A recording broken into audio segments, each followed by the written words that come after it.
بالله من الشيطان الرجيم. بسم الله الرحمن الرحيم. ولقد علمتم الذين اعتدوا منكم في السبت فقلنا لهم كونوا قردة خاسئين فجعلناها نكالا لما بين يديها وما خلفها وموعظة للمتقين. وإذ قال موسى لقومه إن الله يأمركم أن تذبحوا بقرة قالوا أتتخذنا هزوا قال أعوذ بالله أن أكون من الجاهلين. قالوا ادع لنا ربك يبين لنا ما هي قال إنه يقول إنها بقرة لا فارغ ولا بكر عوان بين ذلك فافعلوا ما تؤمرون. قالوا ادع لنا ربك يبين لنا ما لونها قال إنه يقول إنها بقرة صفراء فاقع لونها تسر الناظرين. قالوا ادع لنا ربك يبين لنا ما هي إن البقرة شابه علينا وإنا إن شاء الله لمهتدون. قال إنه يقول إنها بقرة لا ذلول تثير الأرض ولا تسقي الحرث مسلمة لا شية فيها. قالوا الآن جئت بالحق فذبحوها وما كانوا يفعلون.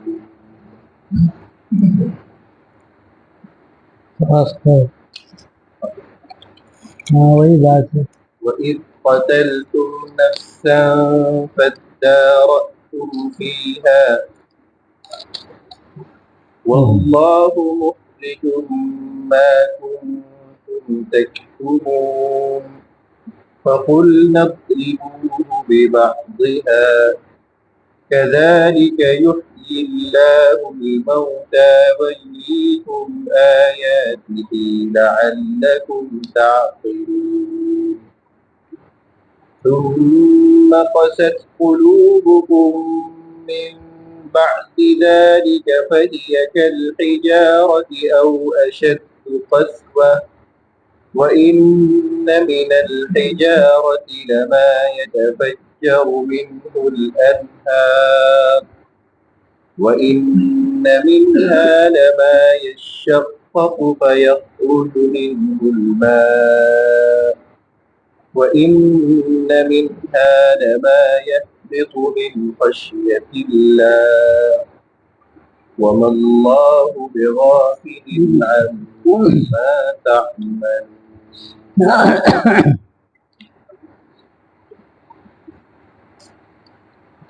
بسم اللہ الرحمن الرحیم. وبہ نستعین وصلی اللہ علی النبی الکریم وعلی آلہ وصحبہ اجمعین.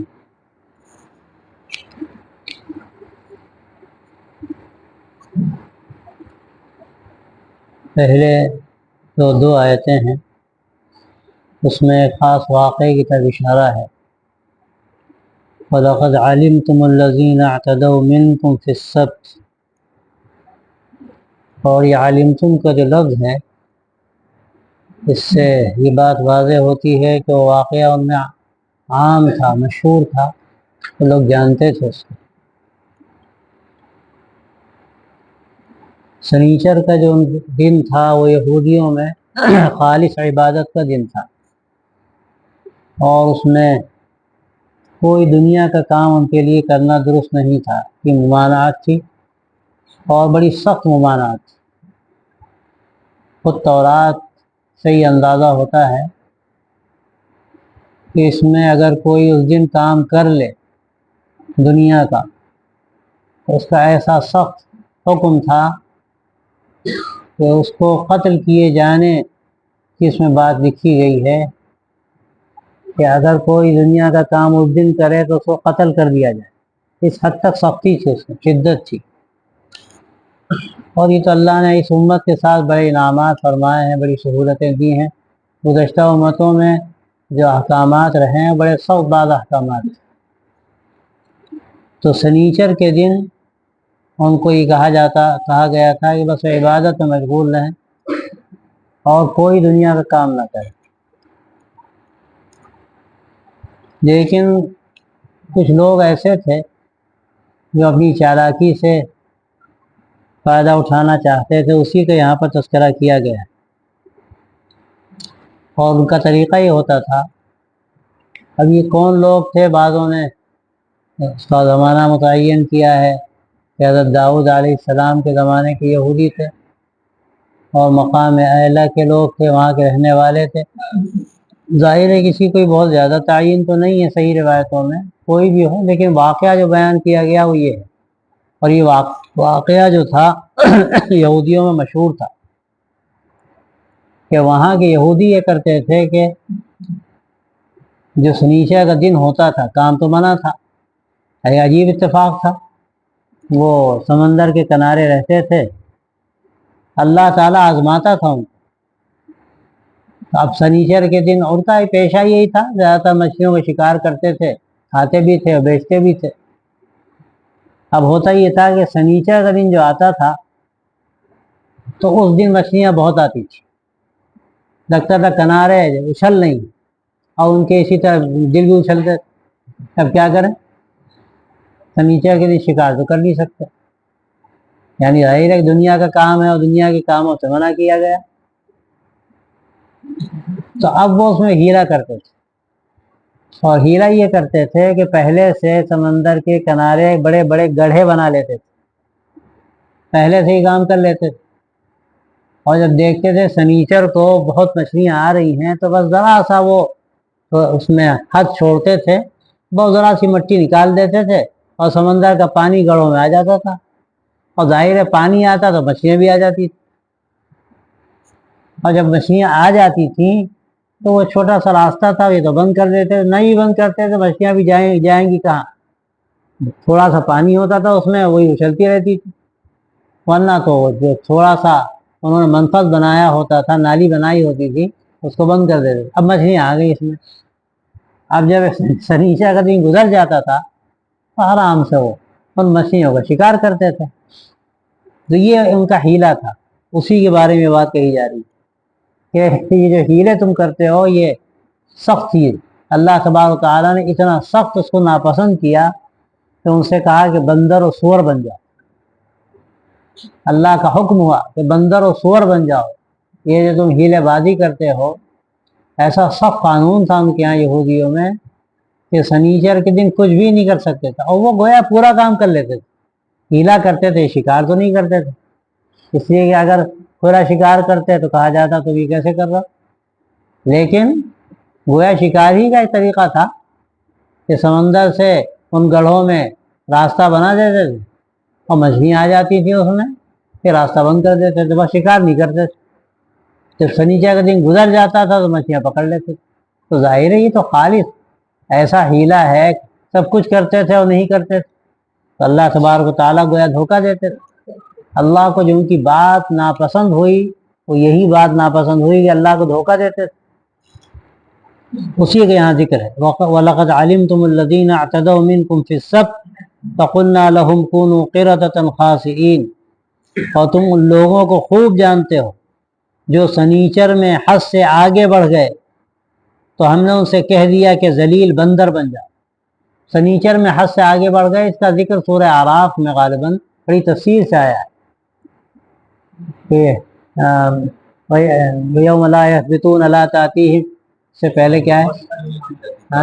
وَاسْأَلْهُمْ عَنِ الْقَرْيَةِ الَّتِي كَانَتْ حَاضِرَةَ الْبَحْرِ إِذْ يَعْدُونَ فِي السَّبْتِ إِذْ تَأْتِيهِمْ حِيتَانُهُمْ يَوْمَ سَبْتِهِمْ شُرَّعًا وَيَوْمَ لَا يَثْبِتُونَ لَا تَأْتِيهِمْ. وہ ذکر دوسری جگہ پر ہے کہ سنیچر کا دن ہوتا تھا تو خوب مچھلیاں آتی تھی، اور جب سنیچر کا دن چلا جاتا تھا اور دن ہوتے تھے لا تأتیہم تو مچھلیاں بہت کم آتی. تو وہاں انہوں نے یہ حرکتیں کی. یہاں بھی اسی واقعے کا ذکر قدر اختصار کے ساتھ کیا جا رہا ہے. اللہ اس میں احسانات ان پر جو اللہ نے کیے ان کا تذکرہ فرما رہا ہے، پھر احسانات کے بعد جو پکڑ کی اس کا تذکرہ فرما رہا ہے. تو یہ جو انہوں نے تعویل کی اور گویا خدا کو دھوکہ دینا چاہتے تھے تو اللہ تعالیٰ نے بڑی سخت سزا اس پر دی اور ان سے کہا کہ تم ذلیل بندر بن جاؤ. بظاہر یہی معلوم ہوتا ہے کہ اللہ نے ان کو باقاعدہ بندر بنا دیا، سور بنا دیا. یہاں تو صرف بندر کا ذکر ہے، دوسری آیت ہے اس میں سور کا بھی ذکر ہے، فَجَعَلَ مِنْهُمُ الْقِرَدَةَ وَالْخَنَازِيرَ وَعَبَدَ الطَّاغُوتَ. تو اللہ تبارک و تعالیٰ نے ان کو سور اور بندر بنا دیا. اور یہی بظاہر قرآن مجید کا سیاق و ظاہری الفاظ سے معلوم ہوتا ہے کہ حقیقت میں اللہ نے بندر بنا دیا اور بس وہ چند روز زندہ رہے، اس کے بعد وہ مر گئے، ان کی نسل نہیں چلی ہے. کوئی سمجھے کہ آج جو بندر و سور ہیں ان کے اولاد ہیں، ایسا نہیں ہے. اللہ تبارک و تعالیٰ یہ نہیں کرتا. اللہ نے ان کو سزا دی اور سزا میں ان کو بندر سور بنا دیا. اور بعض کی تفصیلات بھی نقل کرتے ہیں کہ اچھل رہے تھے اور کیا کر رہے تھے. بہرحال جو بھی ہو، اور چند روز میں پھر وہ ختم ہو پوری نسل صاف ہو. یہ ایسی سخت اللہ نے ان کو سزا دی. اسی لیے فرمایا فَجَعَلْنَاهَا نَكَالًا لِمَا بَيْنَ يَدَيْهَا وَمَا خَلْفَهَا وَمَوْعِظَةً لِلْمُتَّقِينَ. تو اس کو ہم نے اس کے سامنے والوں کے لیے بھی عبرت بنا دیا اور اس کے پیچھے والوں کے لیے بھی، اور تقوی والوں کے لیے نصیحت کی چیز بنا دیا. یعنی ظاہر اتنی سخت سزا تھی کہ جو دوسرے دیکھنے والے تھے، جو موجود تھے، ان کو جو عبرت ہوئی ہوگی وہ کوئی معمولی نہیں ہے. انہوں نے کس طرح توبہ کی ہوگی، خود ان سے اگر غلطیاں ہو رہی ہوں گی تو انہوں نے توبہ کی ہوگی، اللہ کی بارگاہ میں رجوع کیا ہوگا کہ اللہ یہ تو ایسی سخت انہیں سزا دی، تو اس سزا ہماری حفاظت فرما، ایسے کاموں سے ہماری حفاظت فرما، اس کے نتیجے میں یہ سزا ہو سکتی ہے. اور اسی طرح جو بعد میں آنے والے ہیں ان کے لیے بھی اللہ تبارک و تعالیٰ نے اس کا عبرت بنا دیا. اسی لیے آپ صلی اللہ اس قرآن مجید میں وَلَقَدْ عَلِمْتُمْ کہا گیا، یعنی وہ چرچا تھا، وہ جو واقعہ پیش آیا تھا بعد میں آنے والوں میں بھی، یعنی ایک مدت گزر چکی تھی لیکن اس کے باوجود اس کا چرچا تھا کہ ایک زمانہ ایسا گزرا ہے کہ فلاں علاقے کے لوگوں نے یہ غلطی کی اور اس غلطی کے نتیجے میں اللہ نے ایسی سزا دی کہ ان کو سور و بندر بنا دیا اور پھر وہ ختم ہو گئے، نسل پوری اس علاقے کی ختم ہو گئی.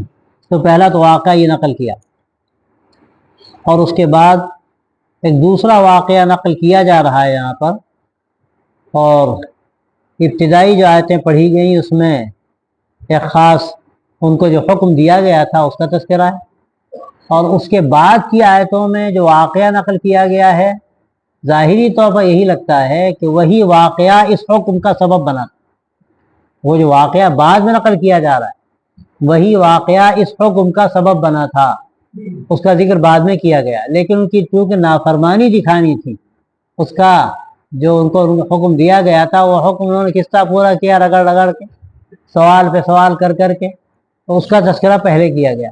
اب پورا جو واقعہ ہے جو عام طور سے روایتوں میں نقل کیا جاتا ہے وہ یہ نقل کیا جاتا ہے کہ ایک شخص نے کسی کو قتل کر دیا، اور قتل جب کر دیا تو اتنی بات تو یہ قرآن مجید کے سیاق سے معلوم ہوتی ہے. قتل کرنے کے بعد جھگڑا ہوا کہ قتل کرنے والا کون ہے. اب باقی تفصیلات جو نقل کی جاتی ہیں وہ اسرائیلی روایات کی زیادہ ہیں. ایک شخص تھا اور بڑا مالدار تھا، اس کی اولاد نہیں تھی یا ایک بیٹی تھی، اور اس کا ایک بھتیجا تھا جو بہت غریب تھا. وہ چاہتا تھا کہ اس بھتیجی سے یعنی اس کی چچا دار بہن سے اس کی شادی ہو جائے اور جائیداد اسی کے حصے میں آ جائے گی. لیکن اس کا جو چچا تھا وہ اس کے لیے تیار نہیں تھا. شاید وہ جو بھتیجا اس کا تھا وہ اچھی عادتوں کا نہیں تھا، وہ پسند نہیں کرتا تھا. تو اس نے آ کر کہا اس سے کہ اگر تم نہیں کرو گے شادی تو میں تمہیں مار دوں گا، تمہاری ساری دولت ہڑپ کر لوں گا اور تمہاری دیت پہ بھی قبضہ کروں گا. اور اس نے یہی کیا. بہانے سے چچا کو کہیں جنگل میں لے گیا اور وہاں اس کو قتل کر دیا، اور کہتے ہیں کہ لاش کسی خاندان کے دروازے پہ جا کے رکھ دی، اور جب صبح ہوئی تو اس نے آگے خود ہی چیخنا چلانا شروع کیا، پیٹنا شروع کیا کہ ہمارے چچا کو کسی نے مار دیا، اور لاش فلاں کے خاندان کے دروازے پہ پڑی ہے، اسی خاندان کے لوگوں نے مارا ہے۔ بس ہنگامہ شروع ہو گیا، ادھر کے لوگ بھی آ گئے، ادھر کے لوگ بھی آ گئے، بات ایک دوسرے پر ڈالنے لگے۔ بھائی قرآن مجید فَدَّارَأَتُمْ فِيهَا کا جو لفظ ہے کہ قتل ہوا، قتل کے بعد ایک دوسرے پر بات ڈالی جانے لگی، جیسے کہ عام طور پہ ہوتا ہے، کہیں قتل ہو جائے ہنگامہ ہوتا ہے، فلاں نے مارا، کہتے نہیں فلاں نے مارا، اس پہ جھگڑے شروع ہو جاتے ہیں۔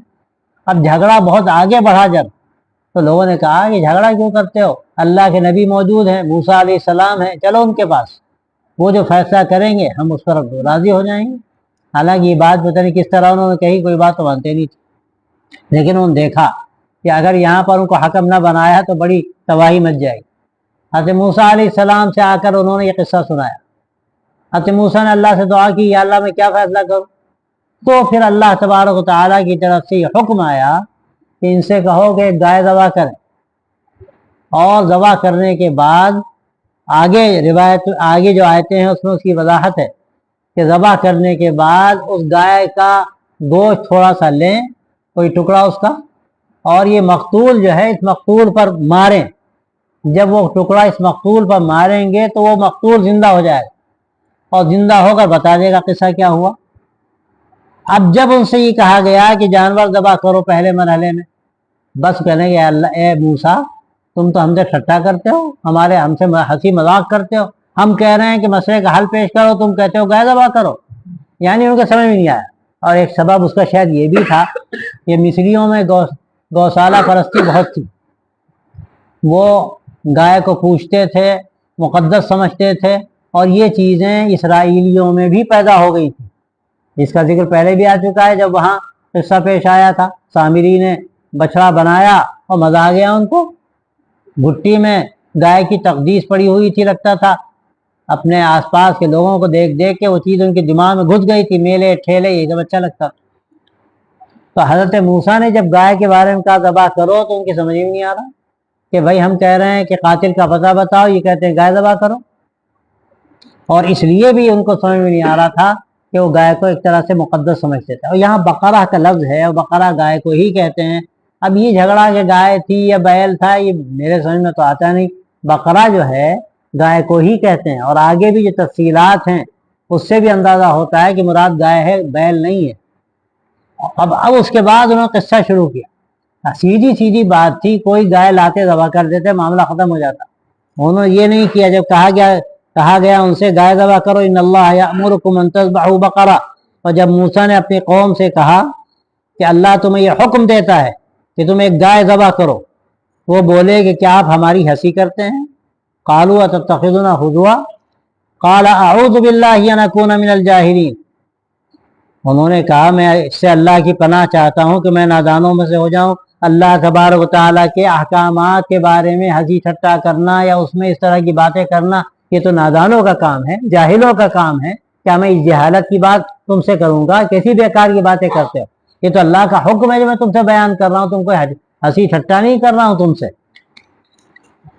اب جب انہوں نے حضرت موسیٰ علیہ السلام نے سنجیدگی کے ساتھ یہ بات کہی کہ میں تم سے بات کہہ رہا ہوں، اللہ کا حکم ہے گائے ذبح کرو، اب وہ بولے آپ دعا کر دیجئے، قالوا ادع لنا ربک یبین لنا ما ہی، آپ ہمارے لیے دعا کر دیجئے کہ ہمیں صاف صاف بتا دے کہ وہ کیسی ہو۔ ارے کوئی گائے لا کے ذبح کر دیتے، لیکن جتنے سوال کیے انہوں نے، اللہ نے حکم ہوتی سختی پیدا کی۔ اب جب انہوں نے گائے کیسی ہو تو قال انہ یقول انہا بقرۃ لا فارض ولا بکر عوان بین ذلک، انہوں نے کہا کہ اللہ فرماتا ہے کہ وہ ایسی گائے ہو جو نہ بوڑھی ہو اور نہ بالکل جوان، دونوں کے درمیان ہو، لا فارض ولا بکر عوان بین ذلک، فارض اس کو کہتے ہیں جو بچہ دینے کے قابل نہ رہے، اور بکر اس کو کہتے ہیں جس نے ابھی تک بچہ نہ دیا ہو اور بالکل جوان ہو۔ اب یہاں یہ دونوں جو الفاظ ہیں اس سے بھی لگتا ہے گائے ہی تو تھی، بچہ کا بیل دے گا، اس سے خود ہی بات معلوم ہوتی ہے کہ وہ گائے تھی، عوان بین ذالک، اور درمیان کی ہو، نہ بہت بوڑھی ہو اور نہ بالکل جوان ہو۔ اب جب یہ بات بتا دی گئی اور یہ بھی کہا گیا ففعلوا ما تؤمرون، بھائی جو کہا جا رہا ہے کر گزرو، کہاں چکر میں پڑے ہو، لیکن ان کے دماغ میں تو بات گھسی نہیں تھی. پھر انہوں نے سوال کیا قال ادع لنا ربک یبین لنا ما لونها, کہنے لگے کہ ہمارے رب سے دعا کر دیجئے اس کا رنگ بھی بتا دے. تو انہوں نے کہا وہ فرماتا ہے کہ وہ زرد رنگ کی گائے ہو اور اس کا رنگ شوخ ہو جو دیکھنے والوں کو اچھی لگتی, دیکھنے والوں کو بھاتی ہو. قال انه يقول انها بقرة صفراء, یعنی زرد رنگ کی گائے ہو واقع لونها, اس کا رنگ شوخ ہو, تسر الناظرین, جو دیکھنے والوں کو بھاتی ہو. اتنی بات کہہ دی, اب بھی ان کو حلق سے اتری نہیں. اور اس کے بارے میں بعض لوگ کہتے ہیں کہ یہ بات بھی ان کے اندر جو پیدا ہوئی تھی وہ بھی مصریوں کے اثر سے پیدا ہوئی. مصریوں میں ایک رواج تھا کہ وہ بیل قربانی پہ چڑھاتے تھے, لیکن اس کی اتنی شرطیں لگا رکھی تھی انہوں نے کہ وہ بیل ڈھونڈتے تھے, بڑی مشکل سے ملتا تھا. اور اس کی شرطیں یہ تھیں کہ بالکل سفید ہو, اس کی دم اس طرح کی ہو, اس پہ کوئی دھبا نہ ہو, فلانا ہو, چنی نہ ہو, چنا نہ ہو. اور اس کے بعد تلاش کرتے تھے, بیل ملتا نہیں تھا, بڑی مشکل سے قربانی کرتے. تو وہ چیزیں ان کے سامنے تھی. تو جب کہا گیا گائے ذبح کرو تو سمجھے کہ یہ بھی ایک قربانی ہے, تو ہمیں بھی ان رعایتوں کا خیال رکھنا چاہیے. اب جب کہا جا رہا ہے گائے ذبح کرو, گائے ذبح کر دو, لیکن بس وہ اثرات ایسے تھے اور مزاج کچھ ایسا میخ کا تھا کہ وہ طرح طرح کے سوال کرتے رہتے تھے. تو ابھی بھی ان کی بات سمجھ میں نہیں آئی. پھر بولے قالوا ادع لنا ربک یبین لنا ما ہی ان البقرہ تشابہ علینا فانا ان شاء اللہ لمہتدون. وہ بولے کہ اپنے رب سے ہمارے لیے یہ دعا بھی کر دیجئے کہ صاف صاف بتا دے کہ کیسی ہو. یقیناً اس گائے نے ہمیں شبہے میں ڈال رکھا ہے, یعنی ابھی ہمیں سمجھ میں نہیں آیا کیسی گائے ہو, بالکل واضح طریقے میں بتا دیا جائے, ہم بالکل وہ کام کر ڈالیں گے, ضرور ہم پتہ پا جائیں گے اور اس کو ہم ضرور ذبح کریں گے. قال انه يقول انها بقرة لا ذلول تثير الارض ولا تسقي الحرث مسلمة لا شية فيها قالوا الآن جئت بالحق فذبحوها وما كادوا يفعلون. اللہ تبارک و تعالیٰ کا حکم آیا, موسیٰ نے کہا اللہ یہ فرماتا ہے کہ وہ گائے کام کاج والی نہ ہو, لا ذلول, کام کاج والی نہ ہو, کہ وہ کہ زمین جوتتی ہو, تثیر الارض, زمین جوتتی ہو, ولا تسقی الحرث, اور نہ سینچائی کرتی ہو. کام کاج والی نہ ہو کہ زمین جوتتی ہو اور نہ سینچائی کرتی ہو. مسلمۃ لا شیۃ فیہا, ہر عیب سے پاک ہو اور اس پر کوئی داغ نہ ہو. وہ بولے کہ اب آپ نے ٹھیک ٹھیک بات بتائی ہے, اب آپ ٹھیک ٹھیک بات لے کر آئے ہیں. پھر انہوں نے اس کو ذبح کیا اور لگتا نہ تھا کہ وہ ایسا کریں گے, یعنی اتنے سوال کر رہے تھے کہ لگتا تھا کہ گائے ذبح نہیں کریں گے آسانی سے. لیکن بہرحال جب اتنے سوالات ہوئے اور پھر مکمل بات ان کی سمجھ میں آ گئی, اب اس کے بعد کیا پوچھتے, کچھ بچا ہی نہیں, ورنہ اور بھی کچھ پوچھتے کس نسل کی ہو یا کہاں کی رہنے والی ہو. لیکن بہرحال اب یہ گائے تلاش, اتنی شرطیں ہو گئیں, اب اس گائے کو جب تلاش کرنے نکلے تو گائے ملتی ہی نہیں تھی. بعض روایتوں میں اس طرح ہے کہ گائے ایسے شخص کے پاس ملی جو بڑا نیک انسان تھا, اللہ والا آدمی تھا اور بہت غریب تھا, اور یہی گائے اس کے پاس تھی, کل سرمایہ تھی, کچھ تھا ہی نہیں اس کے پاس.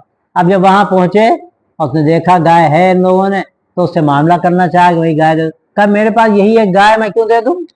اب ان لوگوں نے جب زیادہ اصرار کیا تو اس نے کہا سونے کے بھاؤ دوں گا.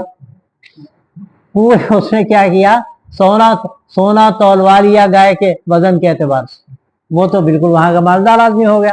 اللہ کو اس کو مالدار کرانا تھا, تو اللہ نے ان کے ذہنوں میں سوالات ڈالے, اور وہ سوال اپنے مزاج سے, اللہ کے حکم سے, کوئی کام اللہ کے حکم سے آگے تو ہوتا نہیں, وہ کرتے رہے. چنانچہ نتیجہ یہ نکلا کہ ایک بھلے آدمی کا بھلا ہو گیا.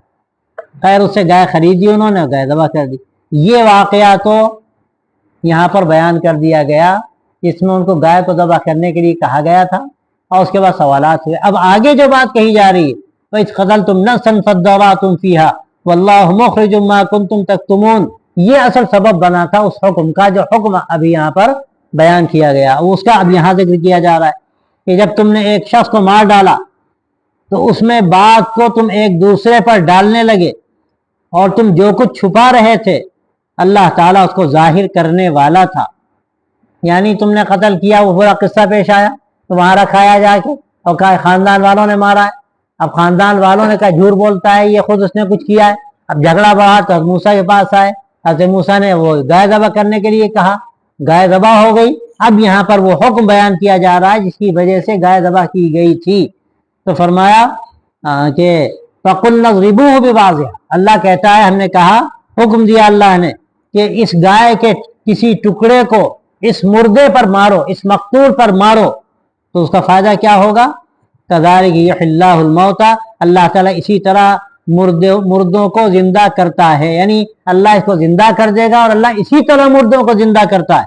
وَيُرِيكُمْ آيَاتِهِ لَعَلَّكُمْ تَعْقِلُونَ, اور اپنی نشانیاں تم کو دکھاتا ہے تاکہ تم غور کرو, تاکہ تمہارے اندر سمجھ پیدا ہو. اب یہاں یہ ہوا گائے ذبح ہو گئی تو اللہ کا حکم ہوا کہ ایسا کرو کہ اس گائے کے ایک گوشت کے ٹکڑے کو اس مقتول پر مارو, اور جب مقتول پر مارو گے وہ زندہ ہو جائے گا, اور زندہ ہو کے نام بتا دے گا. وہی ہوا, انہوں نے مقتول پہ مارا, وہ زندہ ہو گیا, اور زندہ ہو کے ان سے پورا قصہ سنایا کہ ایسا ہوا, مجھے لے گیا, ایسا اسی نے مارا مجھے, کہ میرے بھتیجے نے مارا, کہ جو بھی جس نے مارا اسے پتہ بتا دیا. معاملہ صاف ہو گیا, مسئلہ صاف ہو گیا. اب یہاں پر اللہ کا اتنا بڑا انعام ہے کہ بالکل خارق عادت واقعہ اس دنیا میں پیش آیا کہ اللہ تعالیٰ نے ایک مردے کو ان کے لیے زندہ کر دیا, لیکن اللہ نے خاص طریقہ اختیار فرمایا اور ان کا امتحان بھی اس میں کچھ ہوا. پھر آخر میں گائے ذبح کی انہوں نے, اور ذبح کرنے کے بعد اللہ کے جو حکم تھا اس کے مطابق کیا تو اللہ نے مردے کو زندہ کر دیا. اب یہاں پر اللہ تعالیٰ نے جو تعبیر یہاں استعمال فرمائی ہے, كَذَلِكَ يُحْيِي اللَّهُ الْمَوْتَى, اللہ اسی طرح مردوں کو زندہ کرے گا جیسے یہ مردہ زندہ ہو گیا. اللہ کے اندر اس کی بھی قدرت ہے کہ وہ مرنے والا جو قبر میں چلا گیا, مٹی ہو گیا, خاک مل گیا, مچھلی نے کھا لیا, جانور نے نگل لیا, ختم ہو گیا, وہ گوبر بن گیا یا جو بھی بن گیا, لیکن اللہ کی قدرت ہے کہ اللہ تمام مرنے والوں کو اسی طرح قیامت کے دن کھڑا کر دے. اللہ نے ان کو دکھایا ان کے ایمان میں اضافہ کرنے کے لیے کہ دیکھو اللہ کیسے مردوں کو زندہ کرتا ہے, اور اسی لیے فرمائے وَيُرِيكُمْ آيَاتِهِ لَعَلَّكُمْ تَعْقِلُونَ, اور اللہ تمہیں اپنی نشانیاں دکھاتا ہے تاکہ تم غور و فکر کرو, تاکہ تمہارے اندر سمجھ بوجھ پیدا ہو. اللہ تبارک و تعالیٰ قدرت کو دیکھو, اس پر تمہارا یقین بڑھے, تمہارا ایمان بڑھے, اللہ کی خشیت تمہارے اندر پیدا ہو. لیکن تمہارا حال کیا ہے اس کا ذکر آگے بیان فرمایا, ثم قست قلوبكم من بعد ذلك فهي كالحجارة او اشد قسوة وان من الحجارة لما يتفجر منه الانهار وان منها لما يشقق فيخرج منه الماء وان منها لما يهبط من خشية الله وما الله بغافل عما تعملون. فرمایا کہ تمہارا تو حال کیا ہو گیا کہ پتھر سے زیادہ تمہارے دل سخت ہو گئے. کیسے کیسے اللہ نے تم پر اپنی قدرت کی نشانیاں ظاہر کی, اور کیسے کیسے واقعات خارق عادت تمہارے سامنے آئے کہ کوئی ذرا بھی پسیجنے والا دل ہوتا, کہ پسیجنے والا بھی کیا, اگر انسان کا دل ہوتا تو یقین آ جاتا اللہ کی ذات پر, اور وہ اعمال میں مضبوط ہو جاتا اور پوری طرح سے عمل کرنے میں مستعد ہو جاتا. لیکن تمہارا کیا حال ہے کہ تمہارے دلوں کا تو حال یہ ہے کہ اس کے بعد اور زیادہ تمہارے دل سخت ہو گئے, اس کے بعد اور زیادہ تمہارے دل سخت ہو گئے. فَهِيَ كَالْحِجَارَةِ أَوْ أَشَدُّ قَسْوَةً, تو یہ پتھر کی طرح ہیں یا اس سے بھی زیادہ سخت.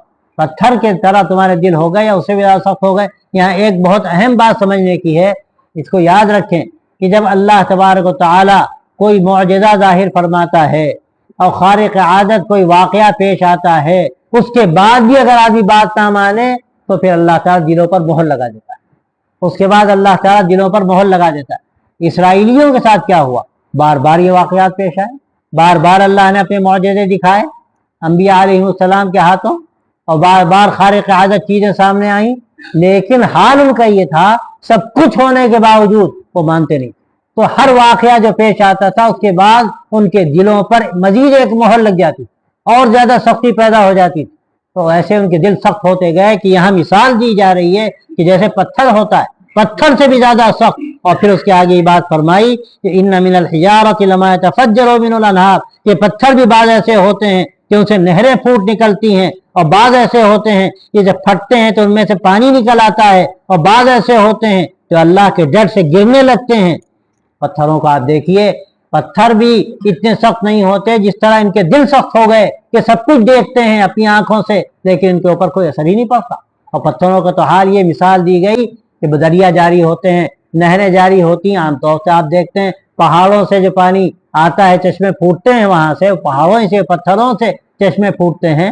تو بعض ایسے پتھر ہوتے ہیں کہ چشمے پھوٹتے ہیں ان سے, تو بعض ایسے پتھر ہوتے ہیں کہ چشمے تو نہیں پھوٹتے لیکن کچھ نہ کچھ پانی نکل آتا ہے، اور بعض ایسے ہوتے ہیں کہ اگر پانی نہیں بھی نکلتا تو ایک دم سے پھٹتے ہیں اور گرتے ہیں، گویا کہ وہ بھی ایسے ہیں کہ ان پر اثر پڑتا ہے، ان کے اندر بھی کہیں نہ کہیں اللہ کی خشیت موجود ہے۔ اب یہاں پر لوگوں نے بحث کی ہے کہ اس سے مراد کیا ہے، کیا پتھر تو جمادات ہیں، ان کے اندر تو کوئی عقل ہوتی نہیں، اس کا کیا مطلب ہے؟ تو اس کا جواب سیدھا سیدھا یہ ہے کہ ہم سمجھتے ہیں کہ عقل نہیں ہوتی، اللہ نے ان کے اعتبار سے ان کا ایک فہم رکھا ہے، ان کے اندر ایک سوچ رکھی ہے، اور وہ اللہ کے ڈر سے متعلق ہے کہ اللہ تبارک و تعالیٰ کہ وہ مخلوق ہے، اس کو احساس ہے کہ ہم اللہ کی مخلوق ہیں، اور اس کے اندر اس کا ڈر پیدا ہوتا ہے جو بعض مرتبہ انسانوں کے اندر پیدا نہیں ہوتا۔ انسان کا مسئلہ یہی ہے، یعنی جب وہ گرنے پر آتا ہے تو پتھروں کو شرما دے، جانوروں کو شرما دے، جمادات کو شرما دے، اور جب اٹھنے پر آتا ہے تو فرشتوں کے لیے قابل رشک بن جائے، فرشتوں کے لیے قابل رشک بن جائے۔ یہ انسان کی خصوصیت ہے۔ ایسا جو اونچ نیچ ہے یہ کہیں دنیا کسی مخلوق میں نہیں جو انسان میں۔ وہ جب بڑھتا ہے اور ترقی کرتا ہے، اللہ کے قریب ہوتا ہے، اللہ کی خشیت اس کے اندر پیدا ہوتی ہے تو فرشتوں سے آگے جاتا ہے۔ انبیاء علیہ السلام کو لیجئے، بڑے بڑے اولیاء اللہ ہیں، صحابہ، ان کو لیجئے، اللہ نے ان کو کیا مقام عطا فرمایا کہ فرشتے بھی ان پہ رشک کرتے ہیں۔ لیکن جب گرنے پر آتا ہے تو اسفل سافلین میں جاتا ہے کہ پتھر بھی ایسے سخت نہیں ہوتے جتنے کہ ان کے سخت دل ہو جاتے ہیں، اور جانوروں کو شرما دیں، ایسے ایسے کام کرتے ہیں۔ یہ ہم دیکھ رہے ہیں اپنی آنکھوں سے، جو واقعات پیش آ رہے ہیں دنیا میں، ایسے واقعات پیش آ رہے ہیں کہ حیرت ہوتی ہے کہ ایک انسان یہ کر سکتا ہے۔ لیکن ہم انسان کے دل پتھر ہو جائیں اور پتھروں سے زیادہ سخت ہو جائیں، ان کے اندر کسی چیز کا اثر نہ پڑے تو ظاہر ہے پھر آدمی کچھ بھی کرے، وہ جانوروں کو شرما دے، اور جانور بھی بہرحال ایک حص رکھتے ہیں، جمادات کو شرما دے کہ جمادات بھی بہرحال ایک حص رکھتے ہیں، جیسے یہاں بیان کیا جا رہا ہے کہ پتھر بھی پھٹتے ہیں، ان سے نہریں نکلتی ہیں، ان سے پانی نکلتا ہے، اور پتھر بھی اللہ کے ڈر سے نیچے گر جاتے ہیں۔ تو اللہ نے پتھروں میں بھی اتنی حص رکھی ہے، لیکن انسان جب بے حص ہوتا ہے تو پتھروں سے زیادہ بے حص ہو جاتا ہے۔ یہ مثال یہاں پر بیان کرو۔ پھر فرمایا، ابھی بات دوسری شروع ہو جائے گی کہ مثال وہی بنو اسرائیل۔ اب یہ پورا واقعہ ہو گیا کہ اس طرح سے جو انہوں نے غلط کام ہوا تھا، ایک شخص نے ایک شخص کو قتل کیا تھا، وہ معاملہ صاف نہیں ہو رہا تھا، گائے ذبح کرائی گئی اور اس گائے کے گوشت کو اس کے اوپر مارا گیا۔ اس کا فائدہ یہ ہوا کہ وہ زندہ ہو گئی، اللہ کے حکم زندہ ہو گیا اللہ کے حکم سے، اور اسے نام بتا دیا اور وہ معاملہ رفع دفع ہو گیا، سب کچھ ہوا۔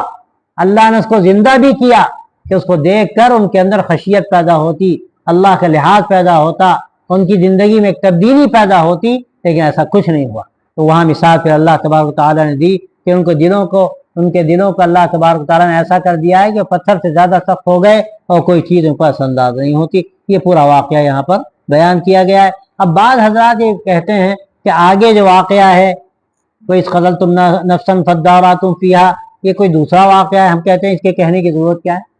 جب دونوں باتیں ایک ساتھ بیان کی گئی ہیں اور دونوں میں بڑی حد تک انطباق ہو رہا ہے تو کیا ضرورت ہے ان کو الگ ماننے کی؟ بظاہر یہی لگتا ہے کہ ایک ہی واقعہ ہے، لیکن قرآن مجید کا یہ انداز ہے، اسلوب ہے بیان کا کہ قرآن مجید اس پہلو کو زیادہ اہمیت دیتا ہے جس کا تعلق موعظت سے ہوتا ہے۔ تو ان کی نافرمانیاں اور اللہ کو بار بار ان کو حکم دینا، پہلے اس کا ذکر کیا تاکہ ہمیں سبق دیا جائے کہ دیکھو ایک بات یاد رکھو کہ جو کہا جائے اس پر عمل کرو، جو کہا جائے اس پر عمل کرو، میخ نہ نکالو۔ یہ مت سوچو کہ اب جو بات کہی جا رہی ہے اس میں اور کیا جزیات ہیں اور کیا تفصیلات ہیں، کیا کیوں چکر میں پڑتے ہو، جو کہا جائے وہ کر گزرو۔ اور یہ تو قرآن مجید میں کہا گیا۔ ایک زمانے میں یہ تھا کہ بہت سے لوگ سوالات ادھر ادھر کے کرنے لگے تھے تو قرآن مجید میں آتے اتری لا تسألوا عن اشیاء ان تبد لکم تسؤکم، کہ ایسی چیزوں کے سوال مت کرو کہ اگر وہ چیزیں ظاہر کی جائیں تو تمہیں اچھا نہ لگے، تمہارے لیے پریشانی ہو جائے۔ اس کا ایک واقعہ بھی ہے، اسے پڑھنے کی ضرورت نہیں، لیکن ایک عام بات ہے، ہمیں اس کا حکم ہے کہ ہم بہت زیادہ جب کوئی بات کہی جائے، شریعت کا حکم بیان کیا جائے، اس میں میخ نکالنے کی ضرورت نہیں۔ ٹھیک ہے، اللہ کا حکم ہے، ہم اس کو سر تسلیم خم کرتے ہیں، مانتے ہیں اور اس پر عمل کرتے ہیں۔ یہ ہماری شان ہونی چاہیے ایمان والوں کی کہ جو حکم شریعت آئے، اللہ کا حکم آئے، قرآن میں ہو، حدیث میں ہو، سیرت میں ہو، اور ظاہر ہے یہ مفتی حضرات کون ہیں؟